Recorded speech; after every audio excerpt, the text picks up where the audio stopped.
Hi, everybody.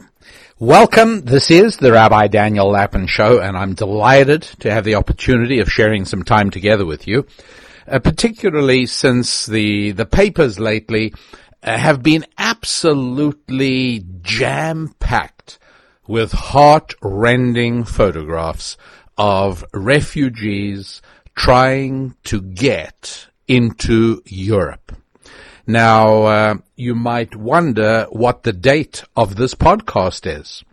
And the truth is that it simply makes no difference, because what I'm saying now has been true for a long time. Refugees have been drowning in the Mediterranean. They've been dying in trucks and trains, struggling to get from the MENA countries, Middle East, North Africa, into Europe. And they get packed onto tiny, rickety, overloaded little boats that are supposed to take them to Lampedusa, the Italian island that's nearest to the North African coast, or to Sicily, and in many cases into Italy or even into France directly. Others have been going overland. And whether they're going from Syria or Sudan or Somalia or from Nigeria or Libya, the bottom line is that they are pouring into Europe. And they're all coming from the same areas, North Africa, Middle East. And the photographs that the papers show and that you can see on television are tragic. They're painful. They evoke feelings of deep sorrow and mournful sympathy, particularly when the news media displaying absolutely no reticence whatsoever even show photographs of corpses and even those of women and children. And so obviously, any normal, sensitive human being becomes emotionally overwhelmed by those images, and any thought of rational policy making, any contemplation of calm and dispassionate analysis flies out of the window. It's utterly out of the question, because no normal, sensitive human being with basic compassion for his fellow human beings is capable of being dispassionate and rational and objective when you're confronted with visual images of painful suffering and death. It's simply not possible. And so, before I look into the morality of showing these things and the role being played by left-leaning media in trying to establish as a foregone conclusion that level of suffering compels the Western democracies to open their doors, to the point where recently, in spite of the massive numbers, 6 million plus MENA, Middle East, North Africa refugees in France, millions in Germany. Germany just recently announced they'll accept another million. And all of this is, of course, designed to placate the liberal elite and to finally put aside the specter of World War II for Germany and to show that they really do care for people. And meanwhile, what is happening to those countries is very real. If there are any of you who remember traveling in France, in Germany, or how about Sweden and Denmark? How about Norway? Any of you go back long enough to remember what travel in these countries was like in the 1970s? And if you go back now, the contrast is quite amazing. What's going on? Well, I thought I'd like to first of all discuss with you something which is fundamental to understanding how the world really works. And that is, we have to ask whether countries have a moral right to do whatever they have to do in order to keep out immigrants. Now, it's got to be established on a moral basis, because particularly the Western democracies insist on using terms such as fairness and moral and compassion. And if you're going to use those terms, then they do have to be defined and they do have to be established. And at the moment, because words like fair have zero definition, and, as a matter of fact, as I've sometimes explained, in the Lord's language, which is Hebrew, there is no word for fair precisely because it's an undefined vagueness. Right? When politicians say the rich must pay their fair share of taxes, the rich should answer and say, just tell me how much that is. I just want to know once and for all.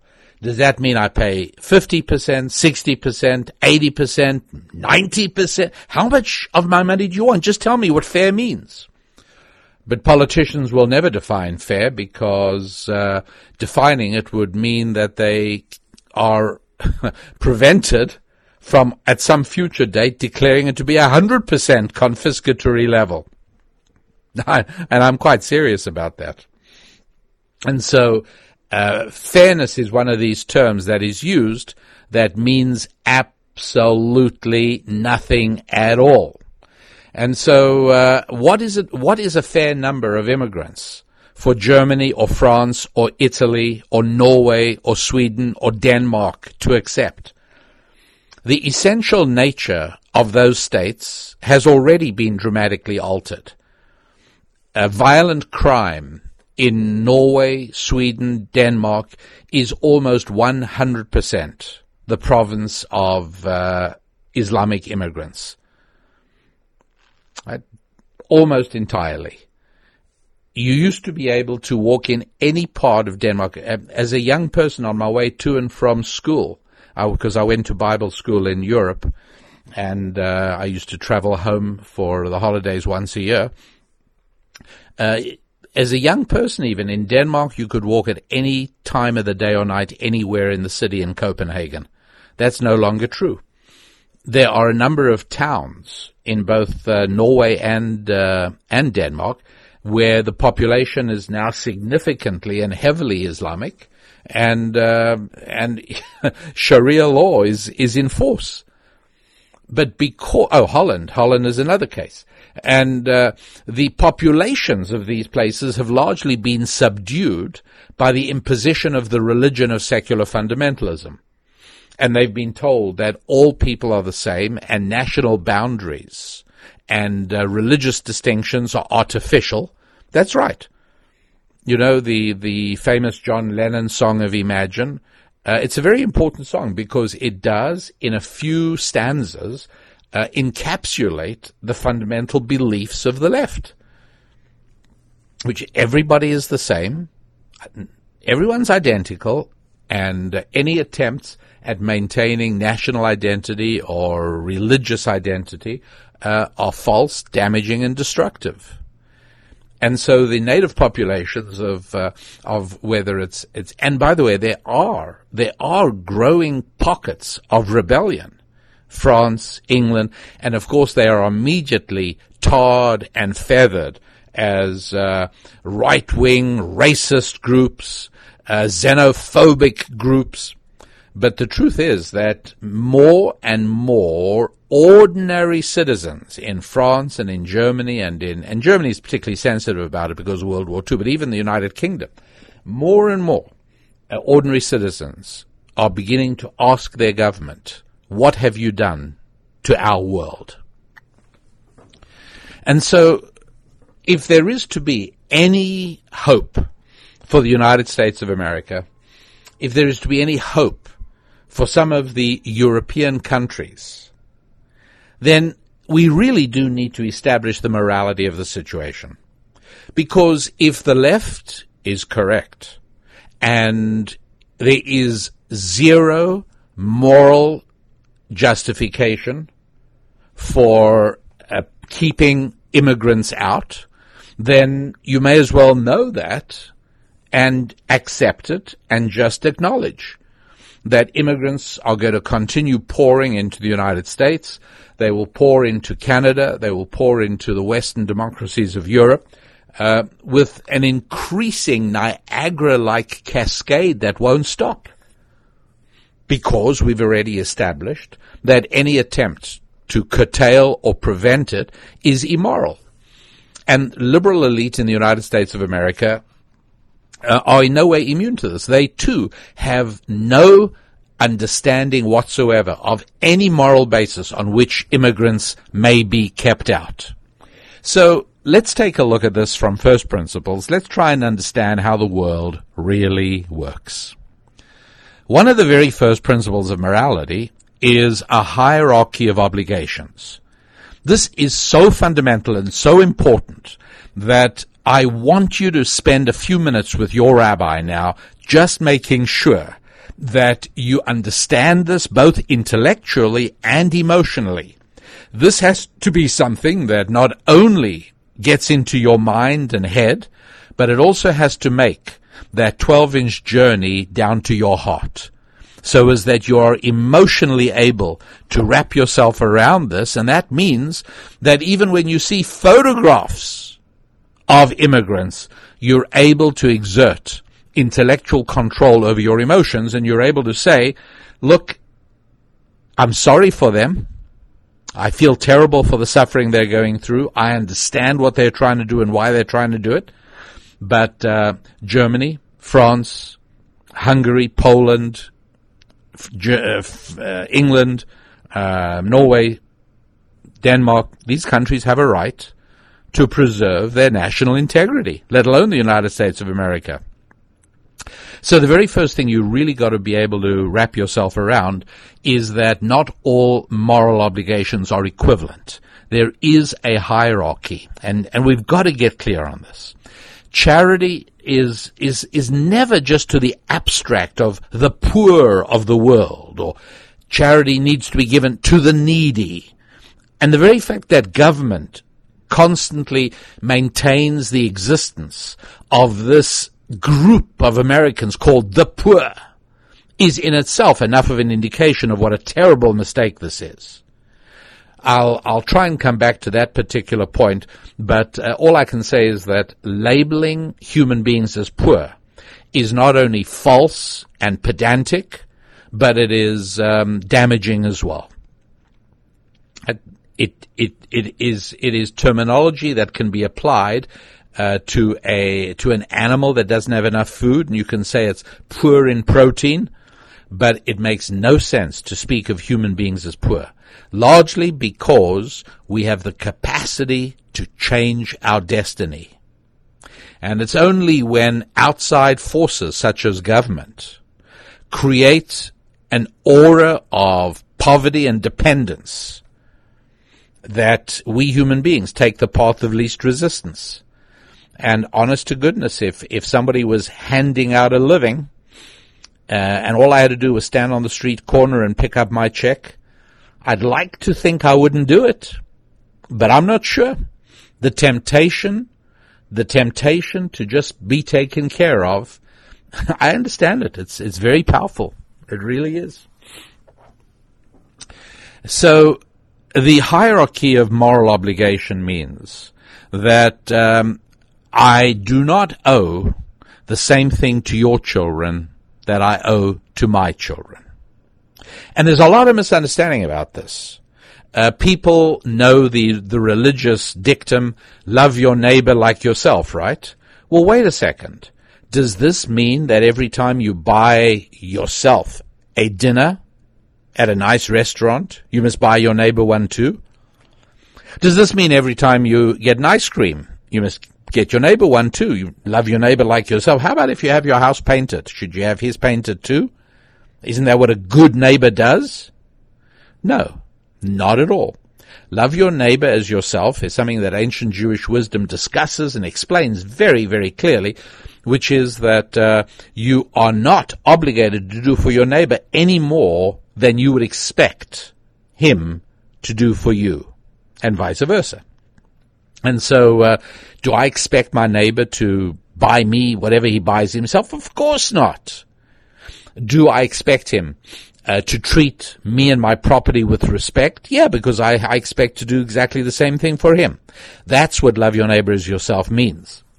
And the idea that we owe all the children of the world the same thing, totally false, totally damaging, totally destructive. As usual, I remind you, please, to visit my website, youneedarabbi.com, or rabbidaniellapin.com, takes you to the same place, and go and visit the store there, because you'll be able to read about many resources that delve far more deeply from a biblical perspective, particularly into some of these topics we're discussing, for a deeper insight into this idea that we are, what we owe to those closest to us is much more than what we owe to those more distant. Thank you so much for being part of the Rabbi Daniel Lapin Show. We're discussing the morality of unlimited immigration. And the principle that I want to make absolutely sure that we all have clear is this idea of hierarchy of morality. And so if I've got a limited amount of charity to give, and I have a father or a mother or a sibling or even a child who has certain needs, they have to come first. You are not being a virtuous person by abandoning your children in favor of helping strangers. The great British historian Paul Johnson wrote a book that is such an important book and so cleverly titled. It's called Intellectuals. It's not called The Intellectuals. It's called Intellectuals. Can you hear the disdain? Can you hear the complete disparagement that the author has for these people called intellectuals? Well, who are these people? Well, Paul Johnson makes a list of them, and he starts talking about them. And I'll give you some of the names. Jean-Jacques Rousseau, of course, the French philosopher, founding father of modern socialism. The poet Shelley, right? The British poet Shelley. Karl Marx, by the way, another intellectual. Henry Ibsen. Hemingway. Bertolt Brecht. Bertrand Russell, there's a good one. Yeah, Bertrand. How about Jean-Paul Sartre? Right? These are famous philosophers who discuss deep issues of morality and goodness and human beings. Who else? Lillian Hellman, by the way, if you know who Lillian Hellman is, that's an interesting example as well, and a few more, a number of more. But he explores these people, and what comes across in all of these cases, it's quite extraordinary to see. My friends, what comes across is a picture, almost to a man and to a woman, of heartless, lacking in compassion, lacking in integrity, scoundrelous and unpleasant people. These are people who speak in the abstract term of humanity and care and socialism, and everybody's got to be taken care of, and the rights of mankind. And they were brutal to their friends. They were hideous to their relatives. They were cruel to their children. They were horrible, horrible human beings. Oh, but they were so filled with a love for humanity. Right.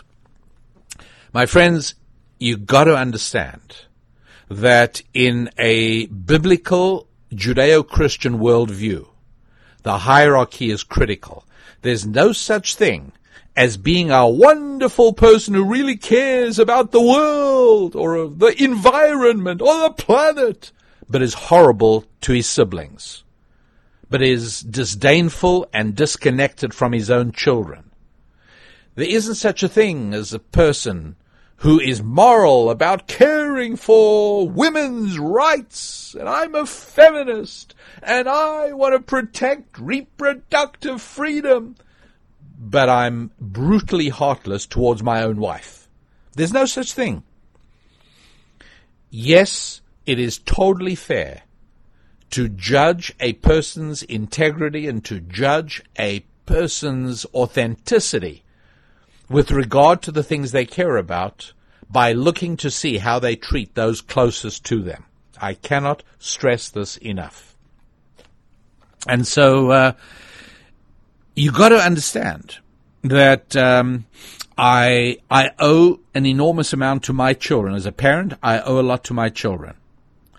I don't owe nearly as much to your children or to society's children or to the village. Is this becoming clear? Am I making sense? Really want to understand that it's built into us, the way we were created, or evolved if you prefer.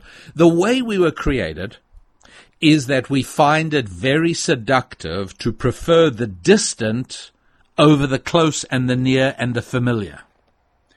We prefer even the alien to that which is ours.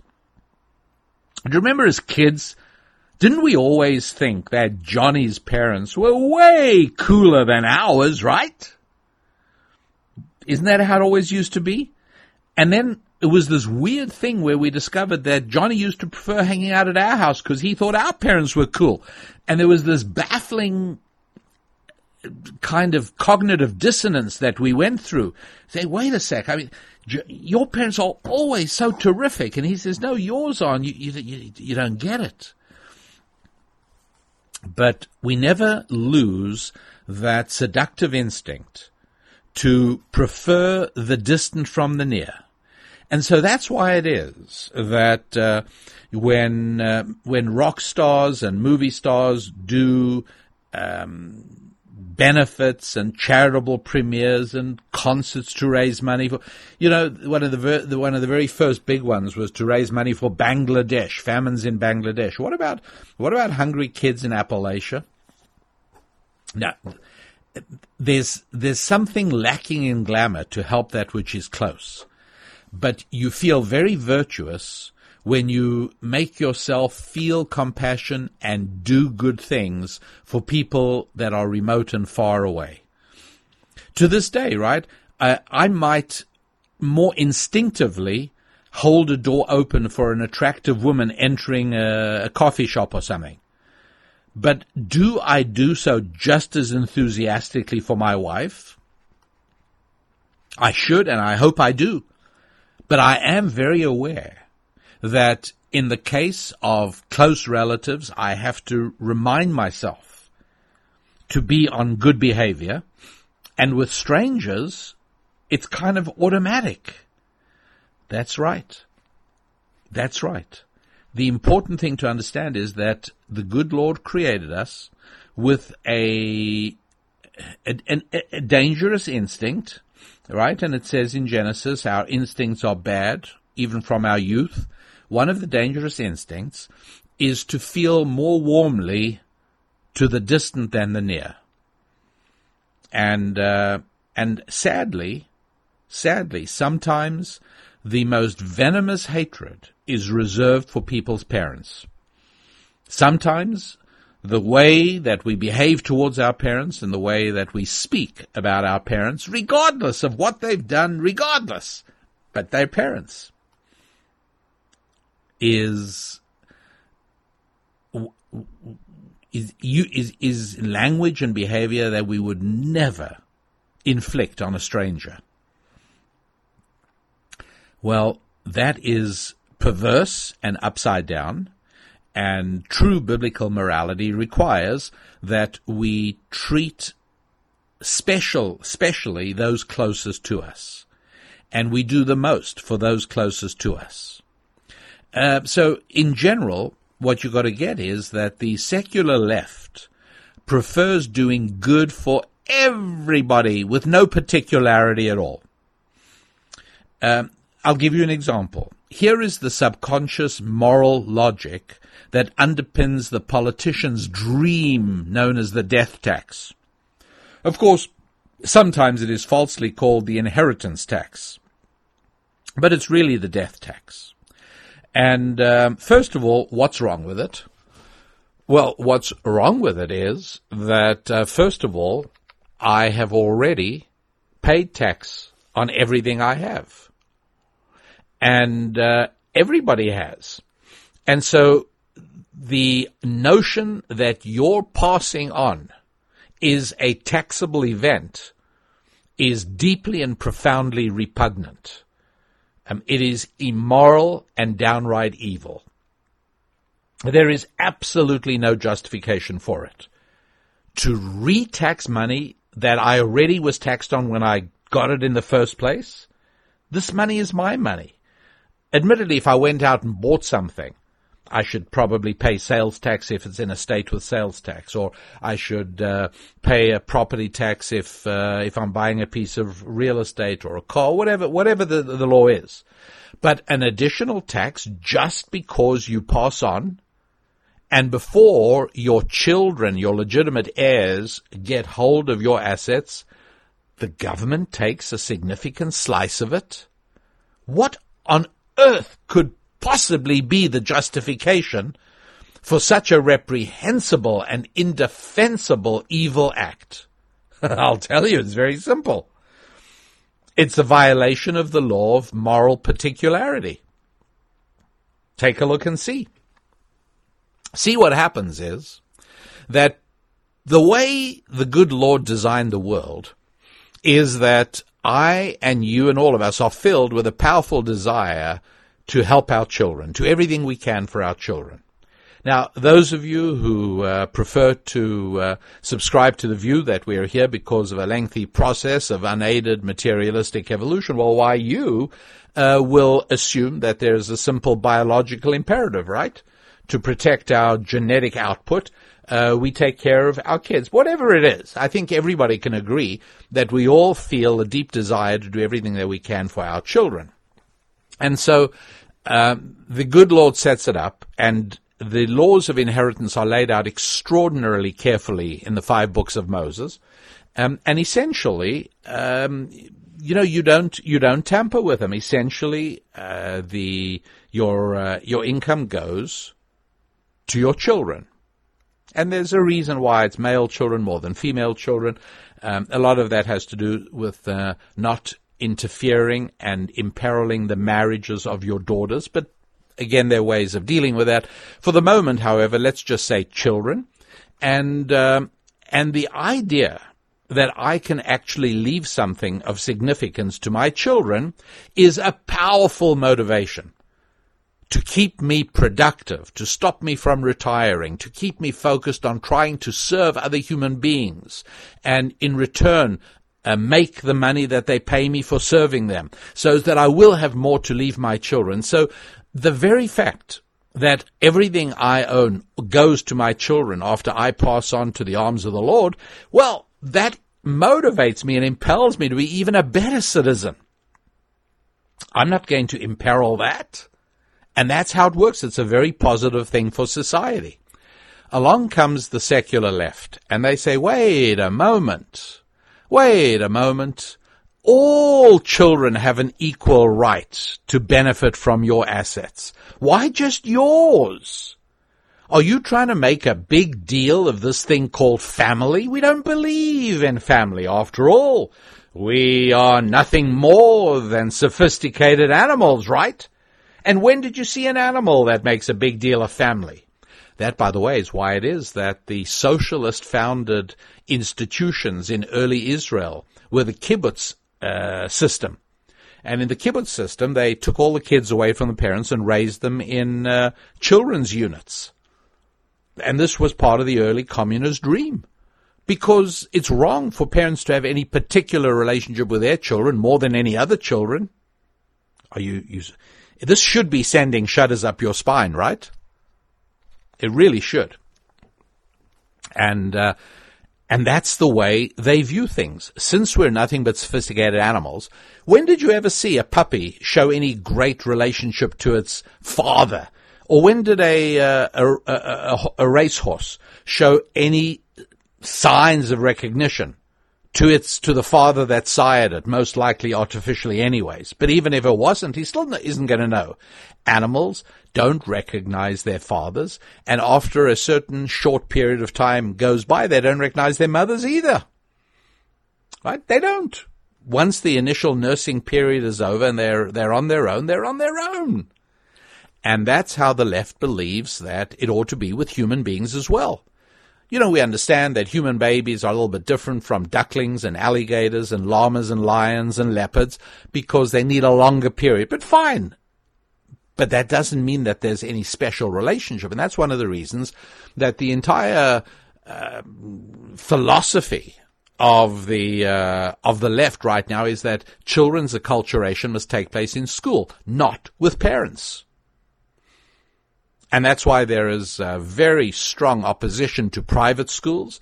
There's very strong opposition to homeschooling. In fact, regardless of the fact that in the United States of America, between 1.8 and 2 million children are being homeschooled, the left opposes this very strongly. And I just recently read a statement from a government bureaucrat saying that homeschooling has to be deeply regulated, and it is very important that all homeschooling students must be supplied with world views and philosophical approaches different from those of their parents.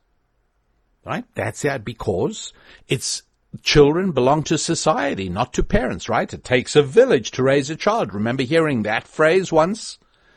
Because that's what they really believe. You don't have any special relationship with your child. You just don't. And so I'll explain how the property tax ties into that. And I will also let you into a little secret about how I feel regarding the government's concern for American blood versus, I don't know, Iraqi, Afghani, Syrian blood, or any other blood. That might shock you, if not surprise you. So let's do that. My website, you know we don't finish a segment without me urging you to delve more deeply at my website, to make sure you sign on, to subscribe, to receive my weekly email thought tools, and in general, contact me with the Contact Us tab there, so we're able to stay in close touch. I really do tend to think of listeners of this podcast as part of a very special group of friends, people with whom I have a deep and close relationship, and I encourage you to participate in that as well. RabbiDanielLappin.com. Got it? www.RabbiDanielLappin.com. Watch out for that double L, right? After Daniel and Lappin. It's a problem. It's a problem. I really, retrospectively, would have urged my parents to name me Marmaduke. Okay, Marmaduke Lappin, right? That would be easier. But Daniel Lappin means you got to spell it Daniel and then put another L for the Lapin, and then you got to go Rabbi in the front of that. And so you go RabbiDanielLappin.com, and I want to make sure you do have a chance to visit there and make contact with me. Your radio rabbi, that's me, Rabbi Daniel Lappin. My website, RabbiDanielLappin.com. And talking about the idea that I have a special relationship with my children that's very different from the relationship I have with your children. I care about your children. If I see them doing something they shouldn't do, I'll let you know. If they play in the street, I'll rescue them out of the street and come tell you. If you're not home and your child comes home from school, there's no one there, they're welcome to come to my house, and my family will take care of them till you get home. No problem. But I will do everything I can to educate my children and to pay for whatever I got to pay for to get my children the education they need. I don't intend doing that for your children. Don't want to do it for your children. And there is no morality at all in the Bible that calls for me to do it for your children, unless you're in some temporary special need and you appeal to me. That's a different story. But under ordinary circumstances, I owe much more to my family than I owe to anybody else's family. I owe more to my neighborhood than to a neighborhood across the country. I owe more to my county, my town, my city. I owe more to my state than I do to any other state. I owe more to my country, my national entity, than I do to yours or anyone else's. It's all in a hierarchy. And that's really important to get. So when governments love the death tax, one of the reasons they love it is it makes sense to them. Because what it does is it helps to shatter the relationship between parents and children. It helps to undermine family. And as long as family exists, it is very difficult for people to become truly the ward of government, truly dependent on government. It's impossible for government to become the ultimate tyrant and the ultimate ruling despot if people still have their families. But if we can shatter the relationship between people and their families, then all that is left is for people to have relationships with the state. And that's one of the reasons that one of the most reliable voting blocks for the Democratic Party is single women. Married women are conservative for the most part, but overwhelmingly single women tend to see the government as their husbands. The government will take care of them. And so if your vision is bigger and bigger government, then you really want marriages to either not take place or to fail. And so all I can say is that at the moment, the left is enjoying an unprecedented period of victory in the United States of America right now. Tragically. But the death tax comes along and says, oh, okay, so you're passing on. Well, it's pretty clear that the moment your soul leaves your body, that you no longer own the stuff you have. Your money, your car, you don't own that anymore, right? Because you're not there. Everybody agrees with that. And so the only question is, what happens at that instant your soul departs your body? And I would say, based on biblical morality, that at that instant, it belongs to your children. Instantaneously, it goes right over. You don't need to have a will read. Nothing. It's straightforward. Now, if you don't trust your children, well, that's too bad, because you had a lifetime to raise them properly. And if you feel that you cannot allow your children to pick up from where you leave off, well, then you have to make other arrangements, I suppose. But that's pretty sad. Nonetheless, what remains for sure is that it doesn't go to the government. But wait.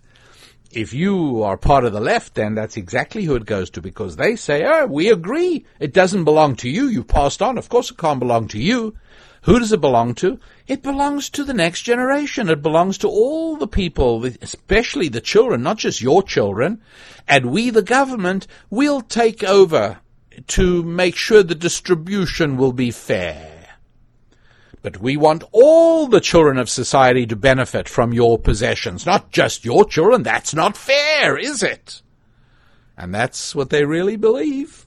That is the moral foundation of the inherently evil death tax. And so we got to understand that the way they see it is that all children and all heirs should benefit when somebody passes away, not just your family. But this could hardly be more false. You got to remember, I have greater responsibility to those I have more connection with. Now, to just clarify, we need to just clarify for a second. Does this mean that God prefers me to give to those closer to me? Yes, you got it. Exactly right. Why?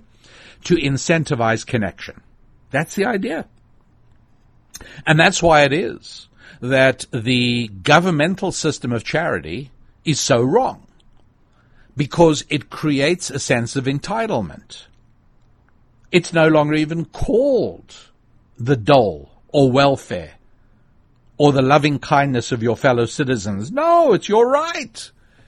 And so when government takes your money and then redistributes it, quote, to the poor, unquote, then what they really are saying is that the poor don't need to do anything about their lives. They don't need to do anything about connection. They don't need to be involved because their check will come whatever they do. It's immoral, it's destructive, and it ultimately will obliterate society and its institutions. The biblical view of charity is that I have to give the charity, no question about it. I have to give. But to who? That is my choice. And so if you are somebody who feels you're going to need a hand up, maybe you don't know. Maybe we're all in that situation of you never know what tomorrow's going to bring. So why don't you just build good, strong relationships with as many people as possible? So as that if, God forbid, you're ever in need, there'll be a whole lot of people there who'll give you their charitable donations. So you'll be able to benefit. And that's exactly what God wants to see us do. Focus on building, maintaining, nurturing relations with one another. And the biblical charitable system is designed explicitly to incentivize us to do just that. It's wonderful. And the result is that people who could care less about other people, people who are mean and nasty to other people, if they're ever in need, it's going to be really hard for them. And that's just how it has to be. It's very sad, but it's important that all the young people in society take a look and see. You see why that person hasn't got anything and why nobody's caring for him and nobody's helping him? Because he never cared about other people. He never bothered to marry a wife. He never bothered to raise children. He never bothered to build relationships. He decided to just take care of himself. Well, guess what? When things turned around and he needed other people, they're not there for him. It sounds callous, doesn't it? But you got to think of tomorrow, not just today. You know, they say one of the differences between a politician and a statesman is that a politician just thinks of the next election. But a statesman thinks about the next generation. And that's what we have to do. When we're thinking about public policy, when we're thinking about laws and societal strategies, we have to think about what will be the result in 1 or 2 or 3 generations. And for a charitable system to work this way, so as that your ability to receive that which you need when things are going badly for you, that depends on the investment you made in other people in earlier times. That's right. That is exactly the way it's supposed to work.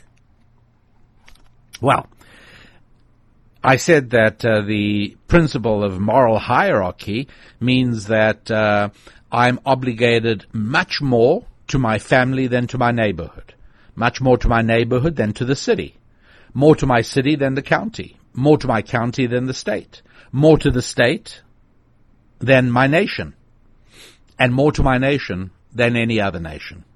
It's really important.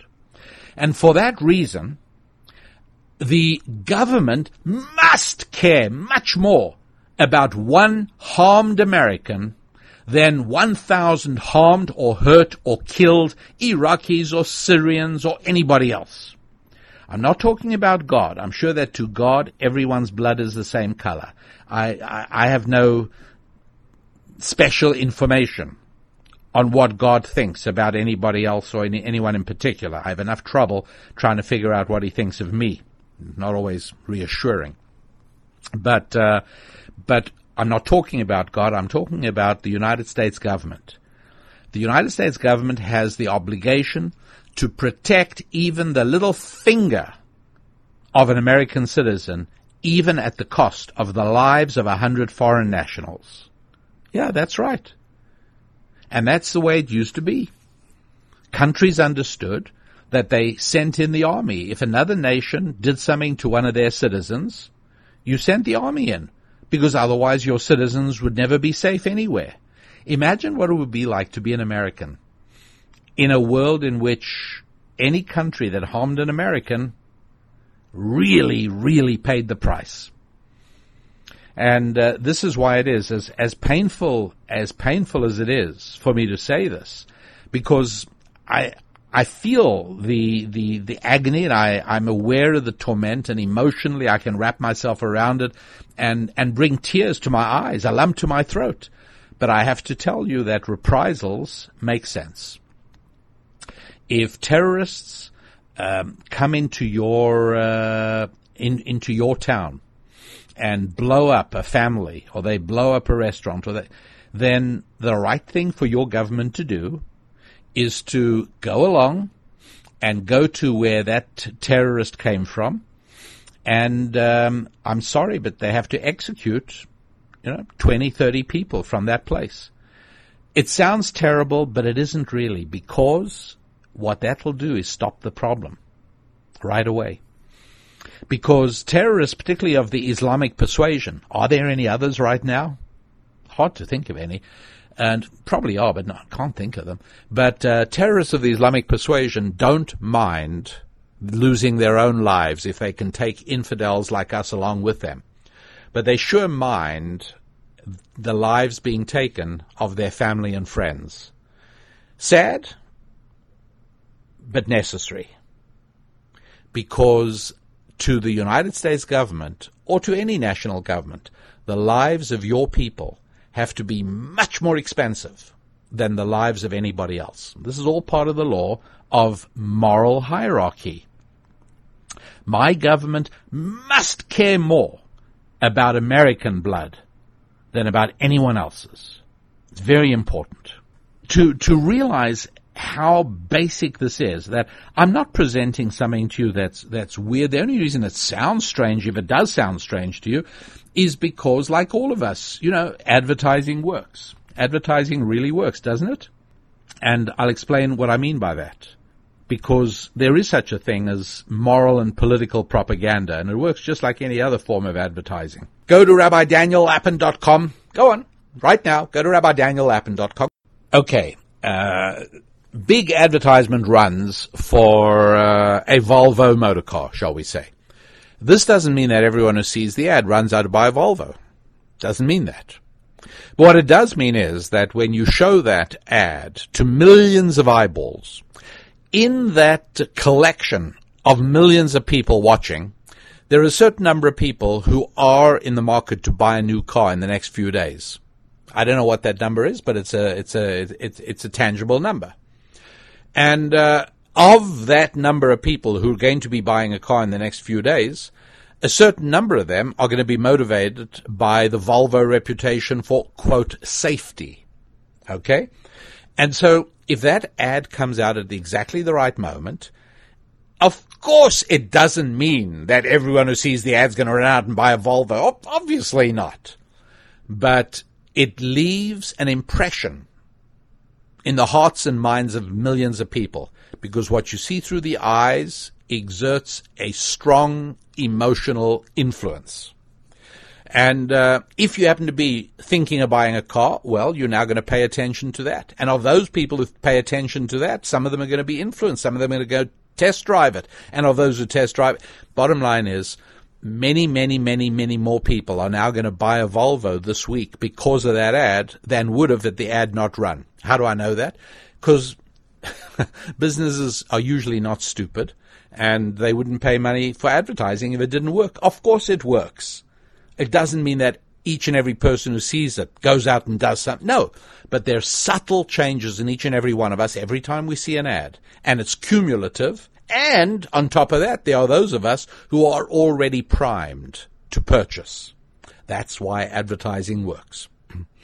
In exactly the same way, when an idea gets beaten and beaten and beaten, and an idea gets promoted and promoted and promoted, and promulgated and promulgated and promulgated, and propagandized and propagandized and propagandized, it doesn't mean that you instantly change your mind, but it means the cumulative effect starts subtly opening up a different way of looking at things for you. That's called political propaganda. It's just another form of advertising. Its goal is not commercial, but it's political. And the whole language of political correctness, all of that's part of it.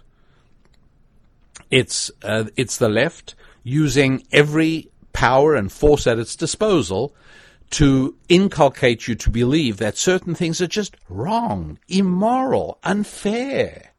that how you refer to things or people, there are universities now in America where you're not allowed to use the term male and female. I'm very serious about that, by the way. You're not allowed to use the word male and female. Why? Because it unfairly suggests that there's only a binary gender structure in humanity, male or female. And we all know that's not true, right? There's a spectrum. People can be partially male, partially female. They can be this. Or I'm sure you don't need me to disgust you with all the details. But bottom line, and we do have to talk about this, which is why is there so much of an obsession on the left with doing away with gender particularity? Why are they desperate to convert the binary structure of male and female into an utterly formless spectrum, ranging from male to female with many, many, many stops in between? How do you think about that? But I will talk about it. But right now, what we do have to understand is that as propaganda works its magic upon us little by little, we intuitively reject some of the things I've been talking about. The idea that American blood should be much more expensive to an American government than foreign blood. In other words, they should be willing to spill any amount of foreign blood to protect even a drop of American blood. That's the moral way for a country to operate. And I understand that it's hard to hear this. And you just have to know the reason is because of the effect of propaganda, the endless bombardment of wrong ideas through entertainment, through politics, through the culture, everywhere. And little by little, you start buying into this. And so when I speak and make points that are basic Western morality, they sound weird, don't they? They sound alarming. They sound disturbing. They give you a queasy feeling in your stomach. Well, I don't want to make you feel bad, but neither do I want to just massage you with warm butter, because that wouldn't be doing any of us any good. So I want to make sure that we all get this absolutely clear. I'll give you a thought experiment that'll help you see how utterly wrong it is for an American to say, we're all human beings are the same. It's not true. They may be the same philosophically, they may be the same in God's eyes, but in terms of American policy, no, they're not all the same. Not at all. And let me give you the thought experiment that I think might be helpful in wrapping yourself around the concept. I once had this debate in an auditorium where I was debating a woman who took the opposite position, that a life is a life and human beings are human beings. And I knew that I couldn't say to her, well, madam, that's because you've bought into socialism. The song that sings in your heart is the International, the International Song of Communism. Unite the world. One world government. I couldn't say that to her. But I fully realized that the philosophical framework that supported her view was all human beings are the same.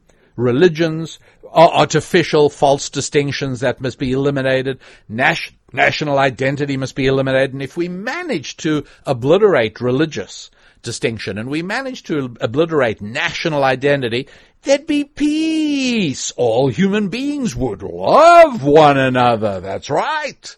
Because we've taken away all these things that form us into groups. Isn't it funny that with its obsession about removing the group distinctions of religion and nationality, the left builds its own group distinctions? Gender, they pit men against women. They pit black against white. They pit rich against poor as they see it. Isn't that odd? It's the strangest thing. The left preaches, tolerance and love and we're all the same. But the practical outcome is greater tension between races, greater tension between genders, and greater tension between classes. Isn't that weird? Now, business doesn't preach loving kindness. Business doesn't preach anything. Business goes about individuals trying to take care of their business and one another's needs, their customers. And you know what the result is? The result is people caring more and more for one another. That's right. You don't think, if you're in business, you know what I'm talking about. If you're not, imagine you're in business, you've got a supplier, and your customers buy stuff from you, and you depend on your supplier. Now, if there's a big run on stuff, if you have a good relationship with your supplier, he keeps you supplied. If he doesn't, you have to put an out-of-stock sign, and you lose business. One of the reasons that businesses love their suppliers, they take care of their suppliers and their vendors. They look after them, and they care for them.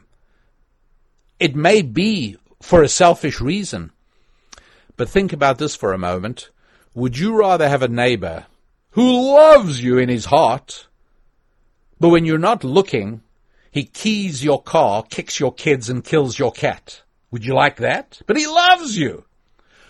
Or would you rather have a neighbor who, he's not so crazy about people like you, Jewish or whatever you are. Your neighbor deep down, you know what, in general, he's probably a bit prejudiced against your kind. But for the last 15 years, he's been the most wonderful neighbor you can imagine. In other words, my friends, what I'm asking you is what's more important, the way people behave or the way they think? The left focuses on what people think, and that's why they talk about hate crimes and racism and anti-Semitism and all these things. And it's all thought, by the way, right? Because, do I really care if somebody doesn't like Jews? No. Absolutely not, as long as he doesn't vandalize my property or assault me or kill me. But there are already laws against that. All we need is for those laws to be enforced, and I don't care what's in his mind. The left abandons those laws, refuses to protect citizens, and applies draconian penalties for wrong thinking. What's fascinating is you might even work for a company that has arranged re-education classes. Echoes of Stalinism, my friends. Echoes of Cambodia. Echoes of China. Yes, there are companies now that arrange for attitudinal programs where you need to be taught about diversity. You need to be taught about the language you can use. This is nothing other than Stalinist re-education camp. And the fact that it's happening at your local Hyatt Hotel conference room, sponsored by your company, doesn't make it any more palatable. You're being told how to think. It's funny, isn't it? The old liberalism used to preach freedom of speech. Remember the free speech movement? That seems like 100 years ago. 1960s. Free speech, that's gone. But we've got to now picture, if you will, this woman I'm debating, and she believes all people are the same, and that I'm profoundly racist and xenophobic for suggesting that a national government owes more to its own citizens than it owes to other citizens. You can see how this is going to bring us around to the immigration question pretty soon, can't you? But she obviously holds that that people who are native-born Americans, who are citizens or who are here legally, have no more rights than people who flood across the borders, because all human beings are exactly the same. She really believes that. And so eventually I said to her, I'm going to ask you a hypothetical. The hypothetical is that you hear a noise in your house. You've got a bunch of children. You've got, 3 or 4 or 5 children. You hear a noise. You're alone in the house, and you go downstairs with a gun, and you discover there's an intruder. And let us stipulate now that you know beyond a shadow of a doubt that his intention is to kill your children. That is what's going to happen. And the only way to stop him is to kill him. And she couldn't deal with it. It was too much cognitive dissonance. So she started saying, well, I'd shoot him in the leg. I said, look, I understand. This is a hypothetical. We're trying to get at a moral principle here. So, yes, obviously, and if you could use a taser on him, that would also be good. And if you could convert him to a law-abiding citizen by waving a wand at him, that would also be nice. But that's not what we're talking about. We're talking about a choice. The choice is, will you shoot him and kill him, or will you allow him to kill your children? Now, I knew she didn't actually have any children, and I think it might have been different if she had that emotional connection, but she didn't. But there was still something so grotesque about her answer that the audience gasped. You could hear it. And she said, he has just as much right to live as my children do. And people gasped. Because everyone knew instinctively in their hearts that was wrong. Not everybody was able to explain it. Not everyone could have debated it. Not everybody could have challenged her. But everybody knew that what she said was wrong. There's something not right about a mother being willing to let somebody else kill her children if the only way to stop him is to kill him. Because the overwhelming majority of normal mothers, not just American mothers, but the normal mothers in the whole world, and I'm not talking about animals, I'm talking about humans, would unhesitatingly destroy somebody set on harming her children if there was no other way to stop it. And that's healthy and proper and correct. Provided there's no other way. This is a hypothetical. In the majority of cases, in real life, this doesn't happen, thank God, most of the time. But if it did, that's the answer. And this is so grotesque to hear a woman say, no, I wouldn't kill the stranger if it would save my children. It's just as grotesque to have a government that is not willing to save Americans by killing people who are not American. It's grotesque. Absolutely morally bizarre. We are absolutely supposed to act with greater commitment to those who are closest to us, even at a cost to those further and more disconnected from us. So we have to go back now to whether or not a country has the right to keep others out of that country. We're going to look at 2 thought experiments to help with this analysis. You okay with that? I hope so. Website, you know already, youneedarabbi.com. Y-O-U, youneedarabbi.com. And please be in touch with me through the website. Sign on to the thought tools.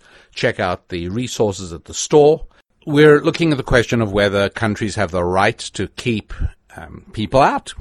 Can you say we don't want any immigrants, or we don't want those immigrants? We don't want any immigrants. Can countries do that, or is that intrinsically immoral? That's the question we're asking ourselves. I said one of the analogies, in order to understand that I owe more to people in my country than to people in other countries, and you'll see that this then is the beginnings, it's the first foundational stone that we're laying as we try to build the moral foundation of immigration control.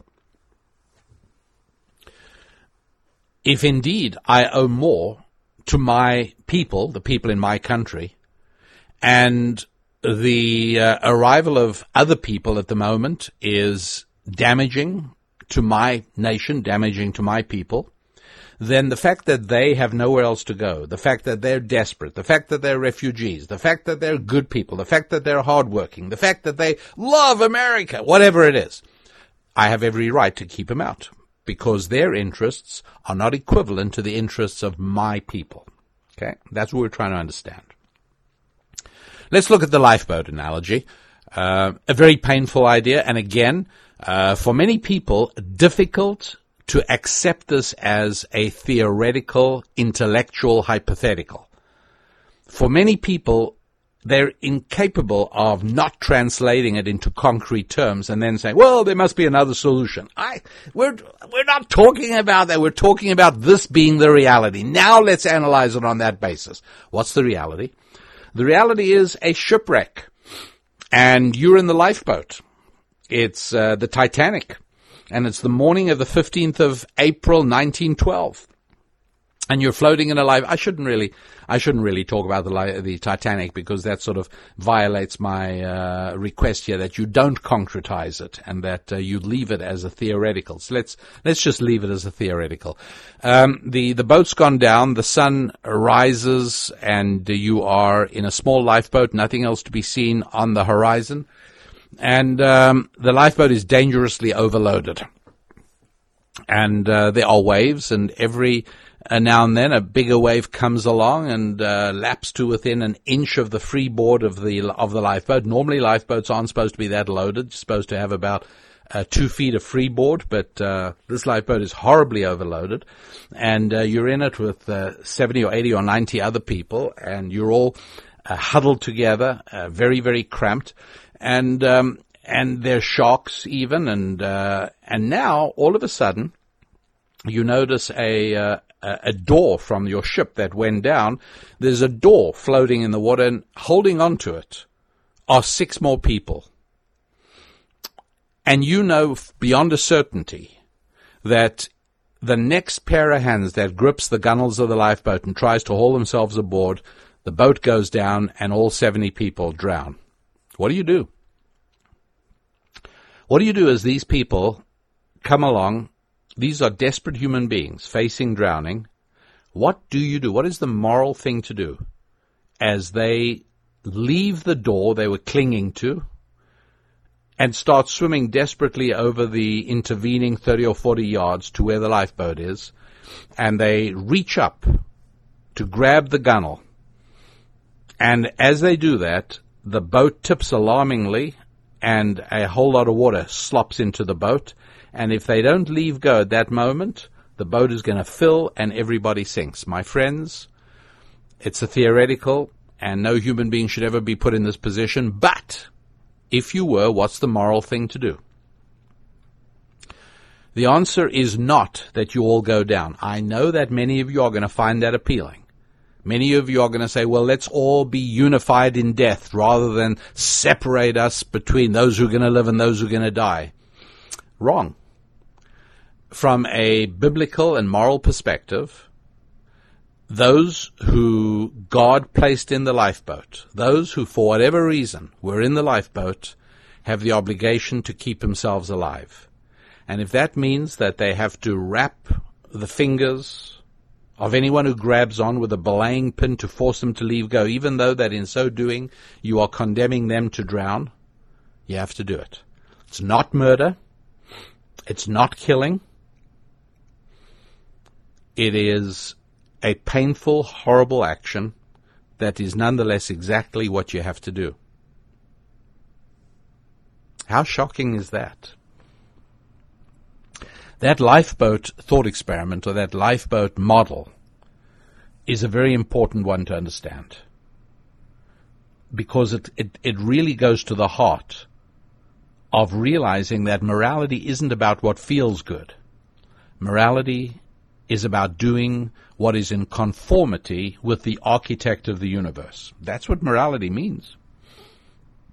If you're talking about a biblical morality. The word morality by itself obviously doesn't really mean anything. You've always got to specify. For instance, the morality of Islamic terrorists is very different from the morality of a Christian missionary. You can't compare them. It's 2 different moralities. But it's wrong to say that the Islamic terrorist is not operating within a moral system. He is.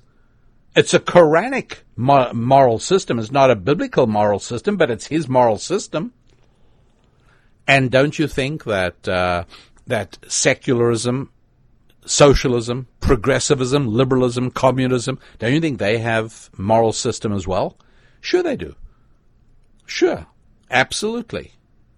And you can see it being applied in much of American life today, unfortunately, just revealing the extent to which it has swept like a tidal wave of philosophical conquest over the country and over the culture. But in a Judeo-Christian, biblically based moral context, the folks in the lifeboat have a moral obligation to keep those out who would sink the boat. Absolutely. What do you do on a lifeboat? Same sort of situation.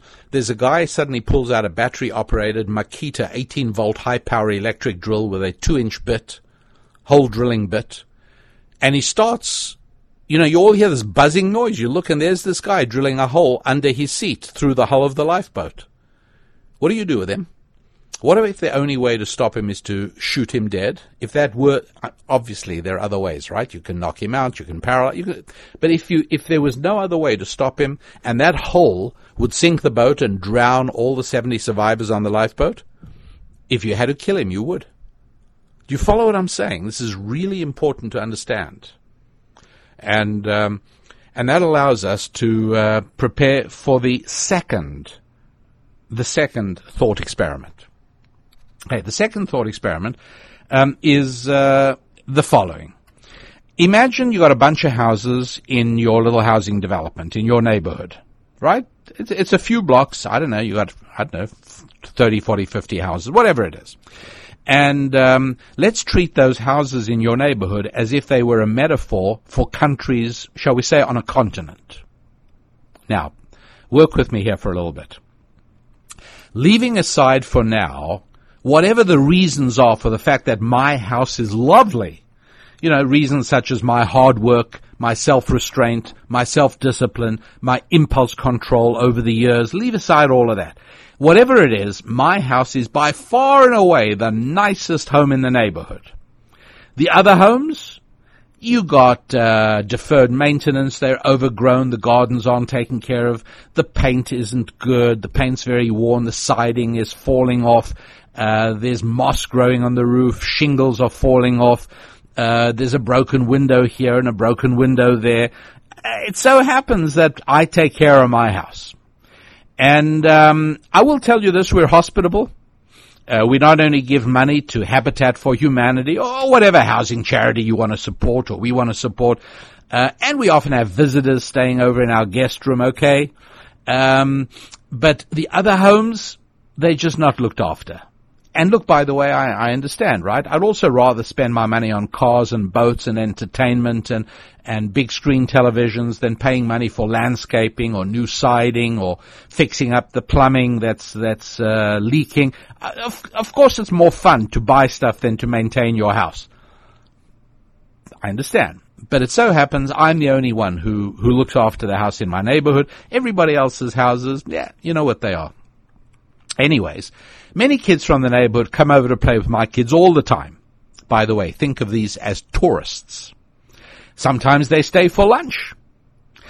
There have been a few times where I've noticed that some of the kids in the neighborhood come over in the morning, talking about the summertime, okay, and then they stay for lunch, and my wife makes a lovely dinner, and they don't go home. And we even drop hints. We say things like, don't your family expect you back for dinner? No, they say, it's fine, we can stay.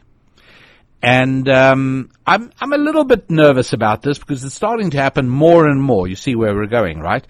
And then I suddenly discover that some of them actually bring sleeping bags with them. Pretty soon, I got a whole dormitory going in the upstairs family room. And then some of their parents who visited didn't leave either. And they also slept over. And then they showed up at the breakfast table. And the first thing I knew was when a neighbor from 4 houses away walks into breakfast in his dressing gown and says, please pass the cereal. And I'm thinking to myself, this is weird. But my family and me, we're the only ones who think it's weird. And I'll tell you the honest truth, some of my kids kind of think it's cool. And I'm getting more and more disturbed by this. After a little while, a few days go by, I check into my living room. I come back from work, stop in at my living room where I like sitting down with a newspaper for a few minutes, and there's about a dozen people cooking on the fireplace. This is the fireplace that in winter my wife and I sit around and we play games with the children. And now this fireplace, these folks are gathered around and they're holding hot dogs on skewers into my fireplace, and then every now and then when the hot dog's done, they slap it in a bun and gobble it up. Meanwhile, they got blankets rolled out across my living room floor. Some of my kids think this is a hoot. They love it. It feels like summer camp to them. And my wife tries to get the kids to come into the kitchen for dinner, and then some of these folks wander into the kitchen for dinner. Pretty soon, I go to the pantry for some popcorn, and there isn't any. It's all been cooked in the living room, and the remnant debris, all those unpopped burnt kernel, well, they're scattered over what used to be my cream-colored wall-to-wall carpeting. And then I discover that I can't drive to work. You know why? Well, I'll tell you. RabbiDanielLappin.com. Imagine the scenario of my house in the neighborhood, and now I can't get to work. I get into the car, and I want to go to work. What's happened? I'm so happy you're listening to this podcast. I really am. And I've got to tell you, I'm embarrassed about it, but I'm obsessive about the numbers of downloads and listens. I monitor them. I watch them. I wish I didn't, but I guess it helps me. It helps me feel what I believe to be a very strong connection that exists between you and me. Especially if you've listened to several of these podcasts already, you'd, I think, have sort of started getting a feel for me, where I am, where I come from, what I'm based on, and if you're still listening, well, that might mean, and I hope it does mean, that you're comfortable with it and you find it shedding a laser beam of clarity onto things in your life, helping you understand how the world really works, which is the fundamental holy mission of your rabbi, and so watching the numbers and knowing that you're downloading, knowing that you're listening, helps me almost visualize you while I'm talking. It helps me see that we really are a community of like-minded people. And so I'm painting a picture for you where I'm comparing, shall we say, nations on a continent. Maybe we're talking about people in Europe, people in Germany, shall we say. And then down the block you got other houses like Turkey and Syria and Iraq and Pakistan and Libya and Somalia and Sudan and Liberia and all of these different houses in the neighborhood, right? And I noticed that kids from all the other houses start spending a lot of time in our house. And then I see they stay over. They're not leaving.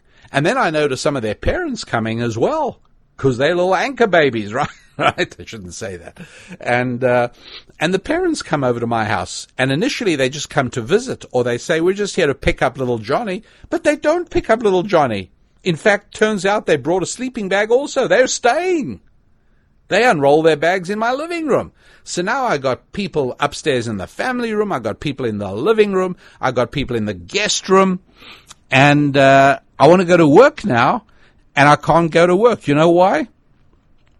Well, because there are dozens of supermarket wagons that my uninvited guests have left in my driveway. Right.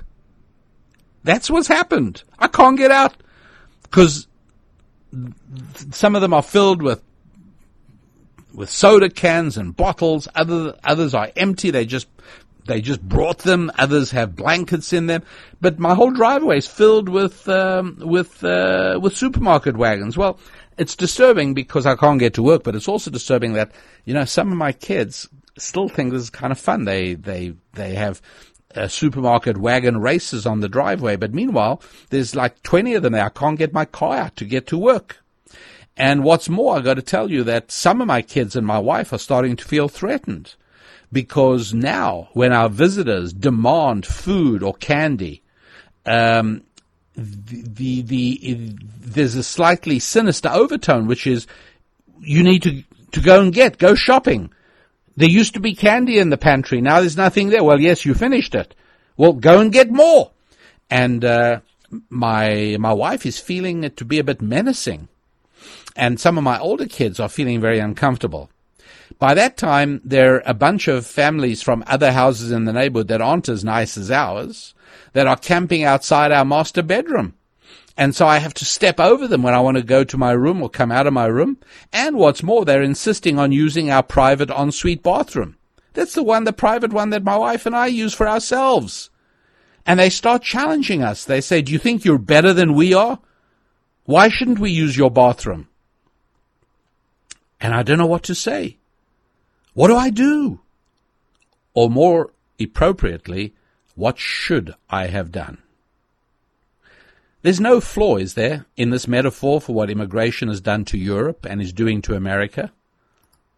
It's a pretty accurate picture, I'm afraid. That's what it is. But you see, don't you, that if you would imagine a less dramatic scenario, I come home from work and there's a bunch of people I've never seen before camped in my living room. They put up a little tent. They got a fire going there. and I say to them, hey, get out. They say, whoa, whoa, whoa, whoa, wait a second. Let's talk about fairness, right? Let's settle for what's fair. You've got the rest of the house. This can be our room. And I say to them, look, I'm going to get my baseball bat, and if that isn't enough, I'm going to get my .357 Magnum. But I'll tell you one thing. In the next 60 seconds, you're out of this house. If you're not, we're going to have a very big problem. They say, wait, peace, brother, peace. We just want to work out what's fair. I say, look, we start off with what's mine is mine and what's yours is yours. And then, if you like, we can talk about what's fair. I'll tell you what I'm willing to do and what I'm not willing to do. But we don't start off with you having seized something of mine. We don't start off with you having moved into my house. That's out of the question. Out you go. And is it already too late? By the time these people are camped in my house, maybe it's too late, right? That's a different discussion. I'm not talking about practical behavior here. I'm not here to tell France or Germany or England or Scandinavia what to do. I'm here to find out with you whether there is a moral structure, a biblically based morality that says I don't have to let immigrants into my country if I choose not to. Don't have to, no matter how bad their situation is. Think of the people holding onto the door in the ocean trying to get in the lifeboat. So you got to see that this really starts giving you, I think, a fairly good idea of what is wrong with the current situation. Yes, their houses, their countries are in bad shape. I understand all of that. That still doesn't make it obligatory on me to let them into my house. Not at all. Now, I tell you about books from time to time, and it doesn't mean that I'm necessarily saying you must go and read those books, because it depends on other priorities in your life. If you're a busy mom raising a bunch of kids, and I'm not going to tell you have to go read Paul Johnson's Intellectuals, because I've really told you enough for you to know what the book's about, and even for you to talk intelligently about it. You can say to people, have you ever heard of Paul Johnson's book, Intellectuals? And in it he shows that people who are looked up to as the shapers of Western opinion, people who are the poets and the philosophers and the authors, oh my goodness, turns out all these people that everybody adulates and admires and wants to be connected to are the most horrible human beings to those who are closest to them, right? So now you know the essence of Paul Johnson's book. It's a great book. Is it worth a read? Well, it's like saying, is a Mercedes worth $90,000? It depends what else you have to spend money on. I mean, it's not worth $90,000 if all you have is $75,000, and if you went to 90, you'd be eating into the rent budget. Of course, it's not worth it then. But if, on the other hand, you have considerably more money, well, yes, absolutely, go for it. There's no question that the 90,000 Mercedes will probably give you twice the pleasure and satisfaction that a $45,000 Volvo or Ford will give you. Probably yes. So when I say, is it worth reading Paul Johnson's book, Intellectuals? It depends. If you are spending a few hours a week watching television, then by all means, get rid of the television budget a time and use it to read Paul Johnson's Intellectuals, for sure. But if you are busy running your business and raising your family and helping at your church or wherever it is that you help out, yeah, you may, at this particular point in your life, all you need from the book may be all I've just given you. This is exactly the same as what I'm going to say about the next book. A very important book, a monumental book, a fascinating book. Is it one that you must read? Depends how much free time you have. If you're wasting time on, a lot of time on, if you're watching too much sports on television, I mean, I'm an enthusiast. I like it. But it depends how much. If you're watching too much, then rather take some of the time and read the book I'm going to talk about. If you're running a busy life with very little downtime and very little leisure, then I'm going to tell you all you need to know for now about the book. What's it called? Camp of the Saints. It was written by a very interesting French guy, an adventurer, an explorer, an author. His name is Jean Raspail, Raspail. And he wrote it in 1973. The book, my friends, is prophetic. Now, I do have to tell you, this, that when you talk to your liberal pals and you mention this, if they're particularly well educated and they know anything at all about it, they will look at you with horror. Oh, that's a racist book. But you see, in the old days, when liberalism was truly liberal, there were no such things as prohibited ideas. Nobody ever said, oh, that book is racist. That was called book banning. It was called mind policing. We didn't like that sort of thing. And we always used to say that the best cure for bad ideas is good ideas. And so we never, ever tried to disparage books because we didn't like their ideas. Today, all of that is different. And so Jean Raspail in 1973, and we're talking 73. In 73, virtually no Muslims in Europe. Right? Tiny handful. 1973, I don't know the exact numbers, but honestly, I don't think there were 20,000 Muslims in America. I don't have the exact figures, but you certainly in 1973, you did not walk through any neighborhoods in America that were Muslim neighborhoods. Right? I mean, I was a young person, but I certainly remember going through places in New York or Detroit that are today, frankly, dangerous for Jews to go into because they're Muslim. It wasn't like that. There was nothing like that. In Europe, very, very, very few Muslims in Europe in 1973. And Jean Raspail writes a book called with the definite article "the" in front of it. He writes The Camp of the Saints in 1973. And it's a sort of an apocalyptic novel, and it speaks about mass third world immigration to France and the West in general. It is so amazing. I read the book, by the way. I read the book because William F. Buckley of National Review recommended it back then. So I read it probably 1980, I'm thinking. And even then already it was starting to seem amazing. But the book was haunting and incredible. And again, I'm not telling you have to read it. Depends what else you've got going on in your life. If you're a busy person, I'm telling you all you need to know about the book. And The Camp of the Saints, Jean Raspail. And it talks about Calcutta, India, and the West already is starting to feel guilty about how much better our house is than other people's houses, if you know what I mean. They're feeling guilty, and some European countries say that, any Indian babies that can be adopted and raised in Europe, I forget which countries in Europe did this, in the book. And then their consulates got absolutely overwhelmed with thousands of poverty-stricken people desperate to give their children over to be brought to Europe. And so they quickly undid that particular policy.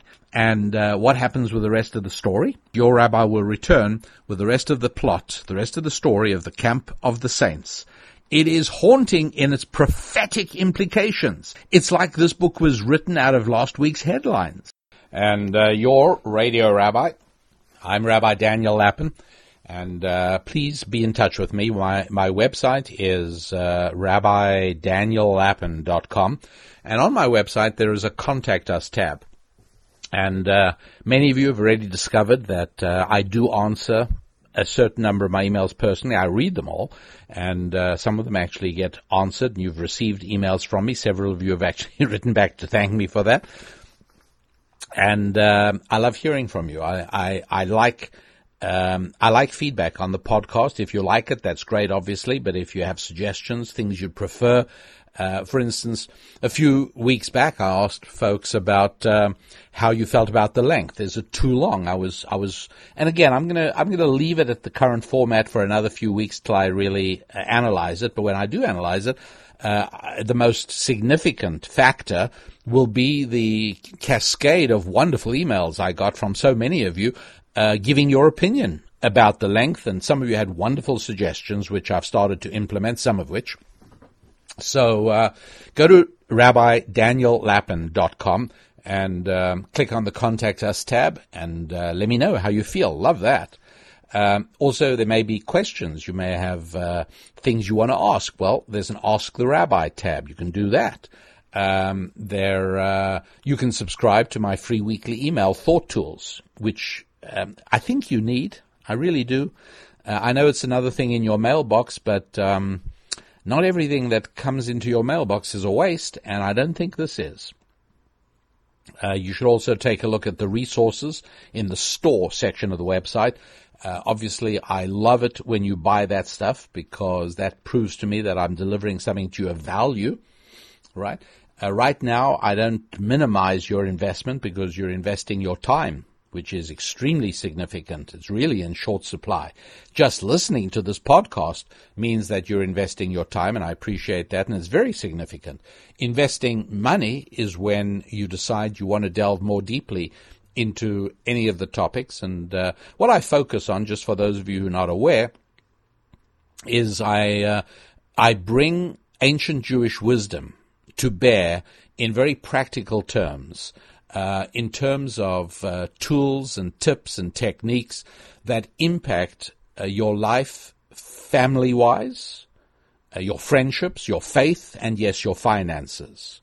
And I have books and audio programs and video stuff, all focused on different aspects of social, family, faith, and finances, particularly in this current economic climate.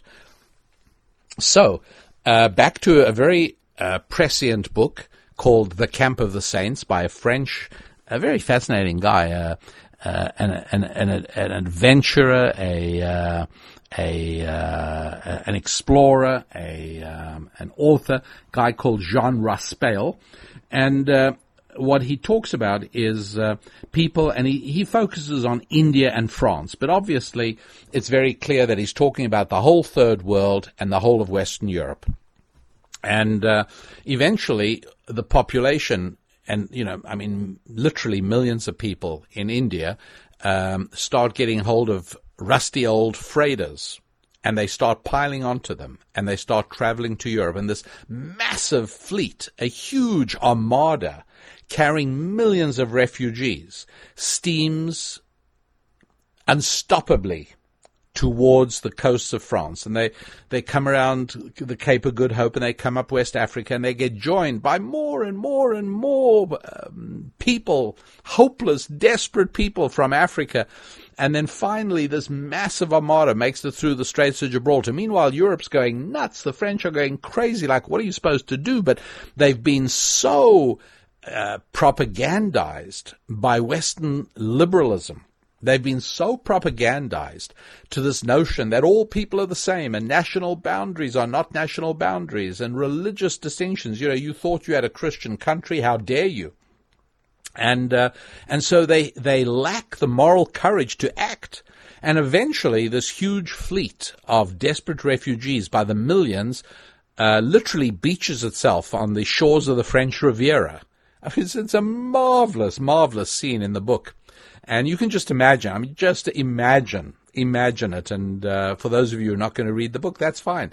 It's not a particularly easy book because it's a translation from the French. And I have no doubt that it reads much more fluidly and easily in French, which I don't read. But as a translation, it lumbers just a little bit, but I'm giving you the gist of it very, very completely, I think. And, the story flips between how the European governments are dealing with it and the attitude of the immigrants. And by the way, they're not coming along and wanting to become French, and they're not wanting to come along and integrate into their host societies. No siree. They want all the benefits of being there, and they want all the goodies that they can't get back in India. And it's pretty clear what's going on there. They didn't come for the Western values. They didn't come because they wanted to be French. They came for the goodies, that's all. And they are retaining exactly their own culture. And the book describes the filth and the slovenliness and the complete there are no Western values. They're not even civilized. These are barbaric people. And there they are by the million on the shores of France. By this time, of course, the southern part of France has been completely abandoned. All the French people have left in terror. They fled northwards. And the area only has army and police people, and who themselves not able to do very much. They don't know what they're supposed to do. They've been invaded by unarmed foreigners. And isn't this prophetic? What is a more apt description for what has happened to Italy and France, Germany, Holland, Belgium, Norway, Denmark? What is it if not an unarmed invasion? Fascinating. It's exactly what's been happening. And the story, it sort of leaves you with a very uneasy feeling that this is not just an apocalyptic novel, but that somehow it's kind of real. And it was not real at the time it was written. It wasn't. And it wasn't even real by 1980. But it is real now. The weakness of the Western democracies, their inability to recognize that there's such a thing as national integrity, their complete fear and passivity and the extent to which they've been paralyzed with moral uncertainty, and that's really what it is, paralyzed by moral uncertainty, has caused this to spread, and people are coming from all over the third world, and as the story moves towards its end, the mayor of New York has to open up Gracie Mansion to other people. The Queen of England has to have all kinds of things happen. And again, funnily and prophetically to her family. And now the Chinese have started swarming into Russia. It's amazing. And funnily enough, he has Switzerland holding out. But you can see that international pressure of the Western countries who've been overrun by third worlders, they are the ones who are telling Switzerland, hey, you should do this as well. What right do you have to hold your borders shut? Fascinating. But it really, and by the way, as I did warn you, the book is vilified, absolutely vilified. It's regarded as racist, and it's regarded as xenophobic, and it's regarded as crackpot and paranoid.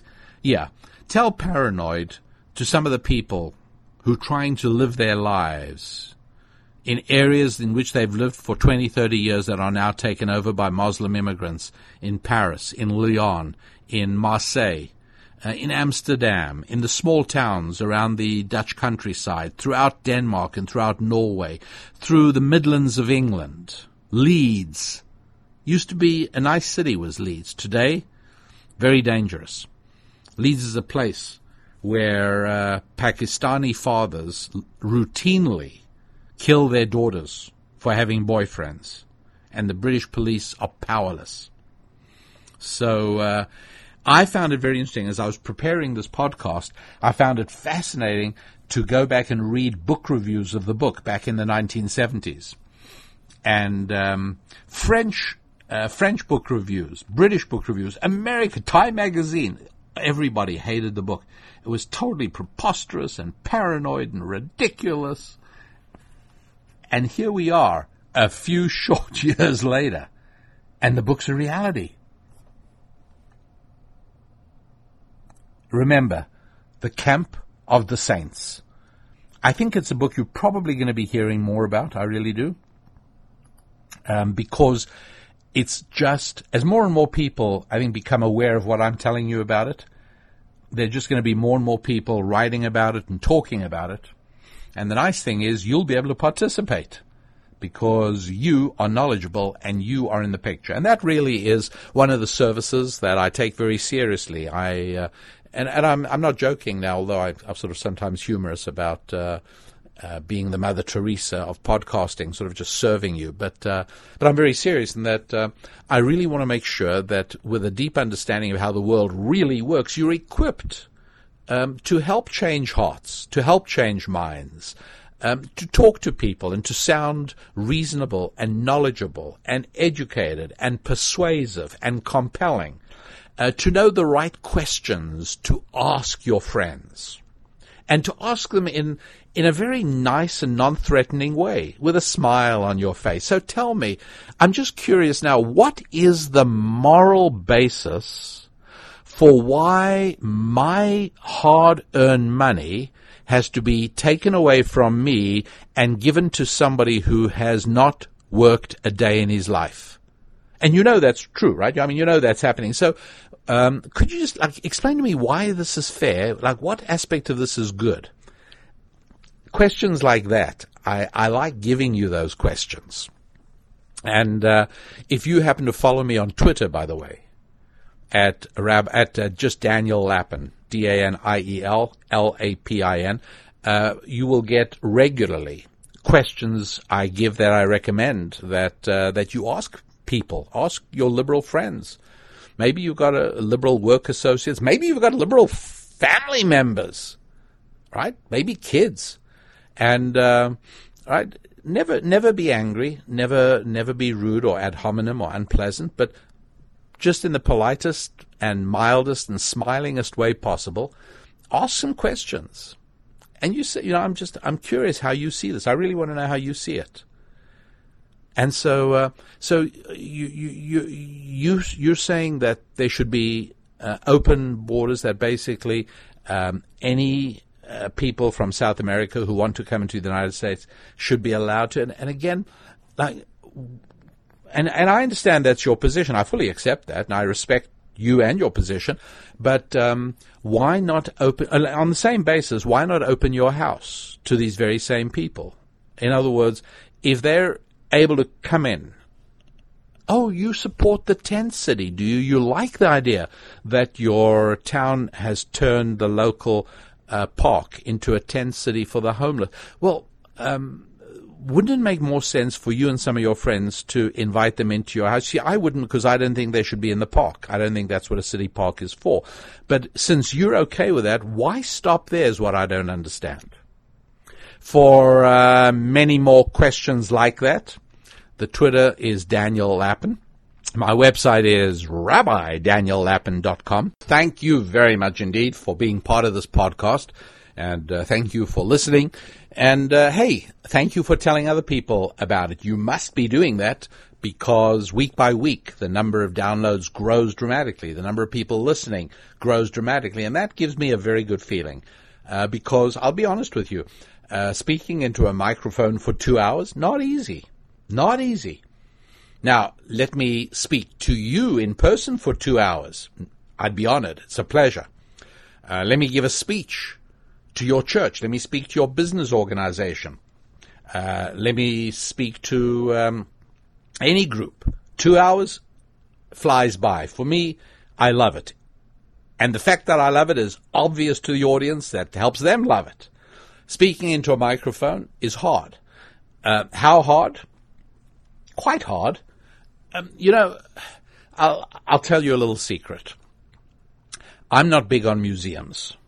I'm not big on museums. I don't need to see the artifact. If it's a museum of natural history, I mean, some of these museums are terrific, I understand. But I can read about it, that's fine. I'm okay with that. I don't actually need to see the things. If it's a museum of animals and there are all kinds of plaster mock-ups of animals, it's very nice. I don't need it. I can look at pictures. I'm good with that. Art galleries, I'm really okay staying home and looking at reproductions. I'm fine with that, really. What is my problem with art galleries and museums? It is very difficult to be talked at incessantly. And that's why I know that listening to the podcast is every bit as difficult as recording it is. I understand that. And that's one of the reasons that I break it up into segments, because that makes it easier for you to take it in small slices. Because just listening, have somebody talking at you for 2 hours is hard. A museum is like that for me. An art gallery is like that, because the paintings do talk to me, and the artifacts in a museum do talk to me. Each one has a story. But I really would rather be home and read about it online or in a book. I'm good with that because I can stop and think about it. I can intersperse it with a phone conversation with somebody.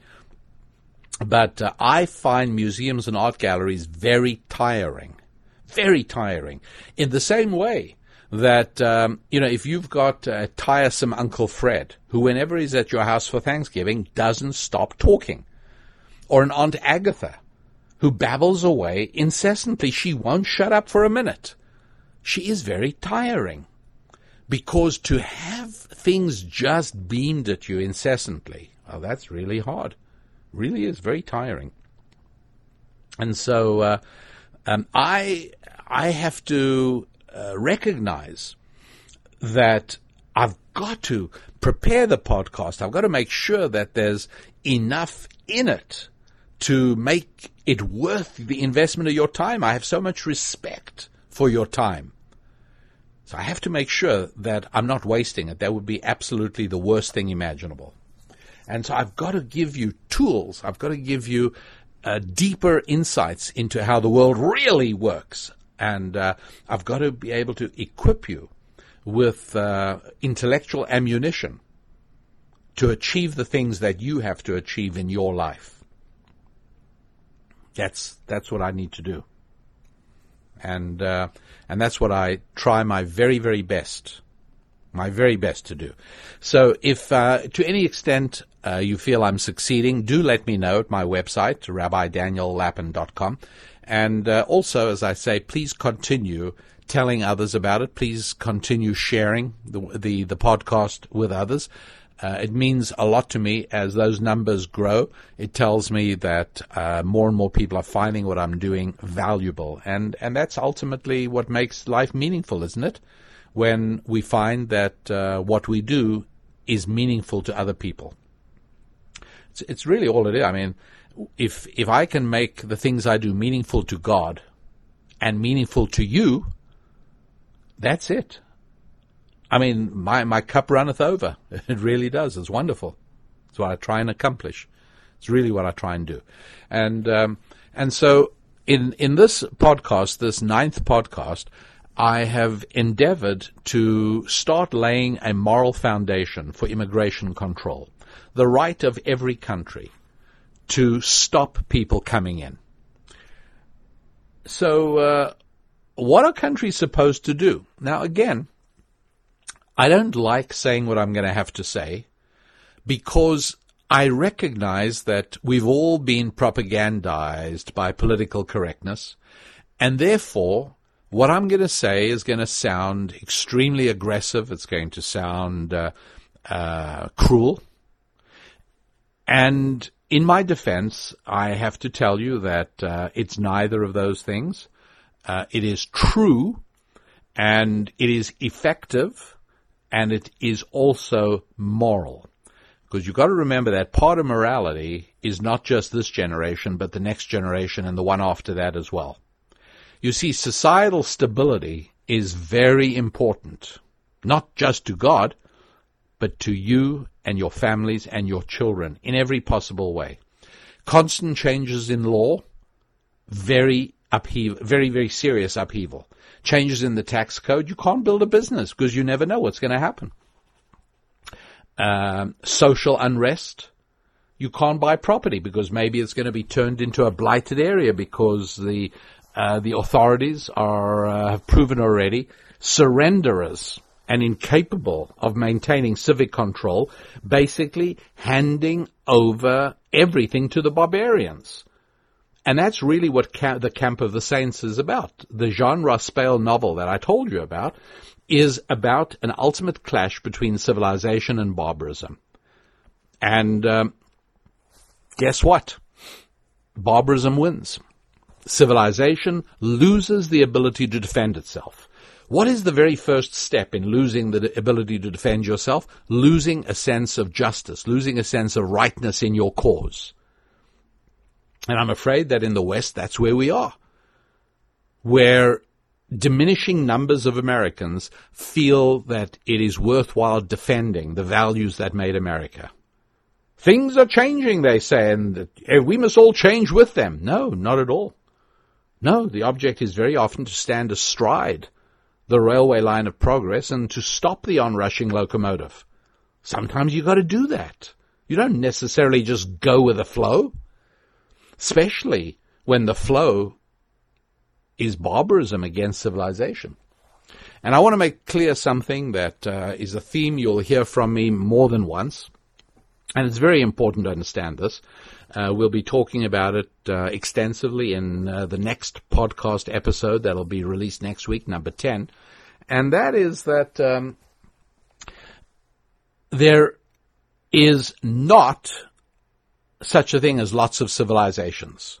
You hear people say, right, the Inca civilization, the Peruvian civilization, the Indian civilization, Chinese civilization. My friends, please don't believe that. It is an abuse of language. It's false and it's destructive. It's simply not true. Civilization is civilization. You know, it's like saying there's lots of different kinds of airplanes. There's airplanes that go underwater, and there's airplanes that go through the deserts, and there are airplanes that go in tunnels, and no, those are transport forms. There's underwater transport called submarines, and there's desert transport called either camels or half-tracks, and there's transport that can run through the Arctic conditions. There's snowcats, and yes, there's transport that goes in the air high up. Those are called airplanes. Yes, but not everything is an airplane. Not everything is a civilization. There are lots and lots of cultures, probably about 5,000 of them around the world, about 5,000 cultures. How many civilizations? One. A civilization has definitions. It's like an airplane. It is what it is. A civilization is what the West has built. And by the way, the majority of people agree with me on this. And the proof is they vote with their feet. They're only too happy to leave the barbaric cultures from which they came and to make new homes in Western civilization because they want the benefits that Western civilization has created. And they're just like the hapless, hopeless millions of immigrants from the Indian subcontinent in John Ross-Bale's novel The Camp of the Saints that board their hundreds and hundreds and hundreds of rusty freighters and cross the oceans of the world, growing in number all the way until they finally land on the shores of the French Riviera. They know where they're going. Believe me, there is no illegal immigration controls in Saudi Arabia or Bangladesh. Right? Nobody's trying to immigrate to Somalia. Really, nobody. People are all trying to leave those places to come to civilization. And so it's very important. And I ask you to deliberately adjust your thinking on this. And don't, never take what I say on face value. I mean, evaluate it. You really think hard as to whether what I'm saying holds up. And don't make a decision right now. Think about it. Hold it up to the light. Test it against circumstances. Measure it against prevailing conditions. See if indeed it provides a meaningful explanation for the phenomena you see around you.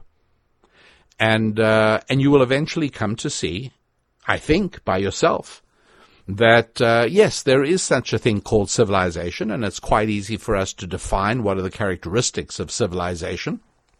And there is one civilization that was created by the West, what we think of as Western civilization. And all the other cultures range in varying degrees of barbarism. And the tragedy is that America's elite, America's intellectuals, America's academicians, America's politicians, they've all decided that civilization is not worth defending. They've all decided that somehow barbarism has moral right on its side. They believe that, tragically. And that somehow the barbarism is what needs to be protected and defended against the forces of civilization. That's what's going on in Europe. It's what's going on in the United States of America. It's a clash of titanic proportions. And a clash made ever more sinister by the weird and unholy alliance between secular fundamentalism and Islam. Against? Well, yes, against civilization. It's one that is going to need Jews and Christians to stand shoulder to shoulder together. And that's precisely the reason that a number of years ago, I and some Christian and some Jewish brothers and sisters started something called the American Alliance of Jews and Christians. The American Alliance of Jews and Christians, aajc.org. Visit it sometime. Maybe you'll want to help. Maybe you'll want to come aboard. I'm Rabbi Daniel Lappin. That's it for this particular episode of the Rabbi Daniel Lappin Show. We'll be back next week with the next episode continuing as we explore how the world really works with your rabbi. That's me, Rabbi Daniel Lappin. God bless.